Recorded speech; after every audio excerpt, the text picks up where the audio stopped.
সালামু আলাইকুম। ওকে, এখানে হচ্ছে আমার একটা এন্ট্রি প্ল্যান করব সিআইজিটি থেকে।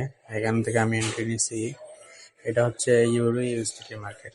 তো এখানে আমি রিস্ক টু রিওয়ার্ড 1:5 রাখছি। তো দেখেন আপনারা। তো এটা যখন 5 টিপি দেয় তখনই আমি 5 টিপি দেওয়ার পরে আপনার হাফ কোয়ান্টিটি বুক করে তারপর আমি বাইরে যাই। এর পরের দিন সকালে দেখি এটা 1:9 দেখছে। তো বেসিক্যালি এখানে হচ্ছে যখন ফার্স্ট টিভি দিয়ে দেয় তখন আমি ফার্স্ট টিভি বুক করে চলে যাই। অ্যান্ড তারপর দেখি মার্কেট থেকে পুরাই ডাউন এন্ট্রি প্ল্যান থেকে আমার। তো এখানে রিস্ক টু রিওয়ার্ড 5 রাখছিলাম, বাট মার্কেট আমাকে 1:9 দিছে পুরো 1:9। হ্যাঁ, 1:9 এর মতো দিছে, দেন মার্কেট ওপরে গেছে।